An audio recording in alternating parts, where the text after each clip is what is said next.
What's going on, Bulls fans? Welcome to another episode of Chicago Bulls Central, and today we'll be talking about the ball versus ball matchup coming up when the Charlotte Hornets and the Bulls face off tonight. We'll also be talking about updated Zach LaVine may be questionable for tonight's game, and how does that affect the way the Bulls are going to play in this matchup? We'll talk about all that and some more right after this. All right, so first let's start off with the fact that Zach LaVine has been moved to being questionable for tonight's game with an illness. Now, doesn't at least of this recording, there hasn't been any details as far as like if he's just feeling under the weather. Again, I go to the worst case scenario. I have Bulls fandom PTSD. I get worried that in a day or so they'll say that it's COVID and he'll be out for 10 games. So again, probably isn't going to happen, right? That's completely just my own psychosis working against me. But so that changes some things, right? If Zach is just out for this game, all right, fine. It's going to happen over the course of the season. Who steps up in this game? And really, when you look at it, this is going to be a perfect game for Lonzo Ball to step up if LaVine does end up being out tonight. The matchup against him and his brother, the storylines, everything. Now, you don't want to do that if it doesn't come with the game plan, right? Whatever the Bulls game plan for and that offensive scheme and everything, that is what is going to determine how the Bulls overcome the absence of Zach LaVine. Coby White probably will get a start in that case. Just probably. I doubt they start Io or really anyone else. It may be Caruso too. Caruso may start, but considering Zach LaVine's replacement, you need some scoring. I think it's going to be Coby White. If he ends up being out, I could be wrong though, so don't hold me to that. But what does that change? How does that change this matchup? Well, first of all, the Bulls are going to need their defensive best coming in here to play Charlotte. Charlotte ranks number 6 in offensive rating per game in the NBA so far this season. That is huge, right? That is a big number. That is nothing to take lightly for them to be ranked that high. And I don't know if they were expected. I didn't really pay attention to the preseason analysis with the Charlotte Hornets, but they come in ranked 6. Now, where does that change on the other side of the ball at? Charlotte Hornets rank damn near towards the end of the league in defensive efficiency. They rank 24th in the league in defensive efficiency. So what that means is that the Bulls are a really good defensive team, right? We know that they're in the top 5 in defensive rating in the advanced metrics. They're in the top 15 in the offensive metrics. I think they dropped down to number 14 because number 13 with their last few performances. So what that means is that the median, if it meets in the middle, if Zach LaVine does play or whatever else,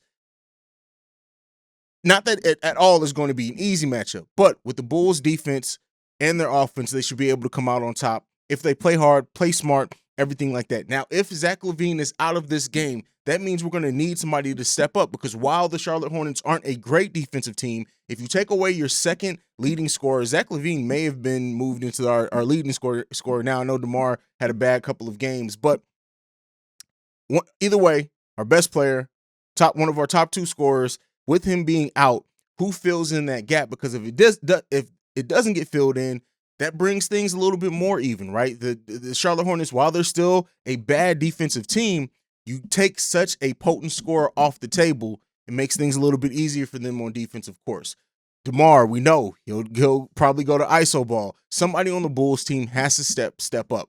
Like I said, it could easily be Coby White. Coby White could have a great game, or in my hopes, because of storylines, because of everything else, Lonzo Ball. I think this is a game that Lonzo, just because of him going against his brother, him wanting to go tit for tat, him having that scoring. But with all that being said, right, Lonzo has to hit more than just threes, right? The thing that's been hurting Lonzo's stats so bad this season is that he really does not do good inside the three-point line. He's solid at free throw. He's been great really from three-point shooting, but it's that mid-range and everything else inside the 2-point game that has really failed Lonzo. So where the Ball brothers stack up stats-wise, LaMelo Ball, 19.4 points, 8 assists, 7.9, basically 8 rebounds a game, damn near averaging a triple-double, 2.3 three-pointers per game and 1.9 steals per game. Lonzo Ball stats, 12.3 points per game, 5.4 rebounds, 4.7 assists, 3 three-pointers a game, and 1.9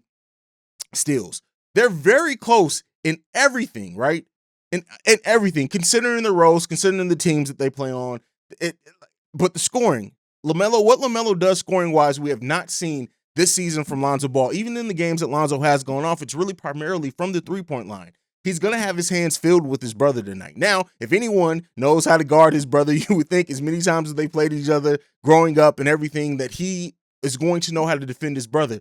But it's going to be an interesting night for the Ball brothers. And that is really what the storyline coming into this game is. Regardless if Zach LaVine plays or not, the Bulls still have enough to win this game, even if Zach LaVine's out. But somebody has to step in. They have to play consistently. And maybe not necessarily one person. They can fill in Zach LaVine's absence collectively amongst a couple of players, but players have to hit their open shots. It's going to be interesting tonight. I'm going live after the game tonight, so we're going to have a live stream. Make sure you be there. It's already posted. You guys can see it. You guys can click to get reminded when I do go live, because sometimes I go live. I set the time when I think the game's going to end, but if the game ends and there's like 20 minutes before the scheduled start time, I usually try to cut it in the middle and start about 10 minutes early. But nonetheless, it's going to be an interesting night. It's not going to be an easy night for the Bulls by any stretch of the imagination, no matter if Zach LaVine plays or he does not. So do not expect it to be a blowout. Now, if it goes that way, with execution, the Bulls' defensive intensity, they can absolutely get in Charlotte's head early in this game, but I'm not expecting that at all. Now, something else that I want to talk about coming into this game is recently, of course, LaVine Ball got to talking, and now he wanted all of his sons to play in LA. Now he wants all of his sons, quote unquote. He had a meeting with AK. He's telling them to bring all his sons up. I don't give a damn. First of all, it's not happening. Charlotte would be idiotic in any shape, form, and fashion to get rid of LaMelo. LiAngelo, I don't give a damn. I know there are people who are like, especially people who are fans of the Balls, that they like think that he has more potential than what he probably does. Do I think that LiAngelo can probably be a contributor on a team from a scoring aspect, a big guard? Yeah, there's some potential there, right? Probably not going to be realized, though. Again, I don't have high hopes for LiAngelo Ball. I don't give a damn. If the Bulls bring him in, all right, so what? He doesn't fix anything that we have a hole in, so it doesn't need to come this season. But, you know, I just wanted to mention what LaVar said, just because LaVar is such a fuck. I'm glad that he's really stayed away from this team. This is the most that he's really said about the Bulls since Lonzo has come here. But really, when it's all said and done, it's not going to happen. It's not going to happen. They were never all going to go to the Lakers. They're never all going to come to Chicago. It doesn't need to happen. But this game, do you, like me, storylines are a big thing, right? Do you guys, like me, want to see a battle between the Ball brothers? Do you want to see that? Do you think it's good storylines? Do you think it's good for TV? And like I said before, Charlotte is the team that I want to see the Bulls face in the playoffs. I want to see that happen. That would be such, I think, an exciting playoff atmosphere set for these. Now, we have a long season ahead. Something can go completely left to where a team may not make the playoffs, right? I don't think that's going to happen, but I would love to see that matchup. But I think Lonzo has to have a big night tonight. Either way, like, and I'm not saying this, when I say big night, right, I don't mean go off in scoring. I don't mean that. If he scores an efficient 15 points, but does everything else, has a bunch of steals, and is just defensively is where I want to see Lonzo have big games more than not. And I mean, not just he's played great, because he always plays great defensively, but a shutdown night from Lonzo Ball. And shutdown means a lot of different things. I don't mean score 0 points, but just where he gets somebody just frustrated. And if it comes tonight against his little brother, more power to him. That's what I hope for tonight. Let me know what you guys think. What are some of the things you're going to be looking out for in this game? Also, be there for the live stream afterwards. We have a great time, great conversation. Because of that, I'm trying to rest my voice because my voice started to give out on me towards the end of that hour in the last stream. So all that ahead, like I like to end every video on. I love you guys so much, man. Go Bulls. Peace. This has been a presentation of the Break Media.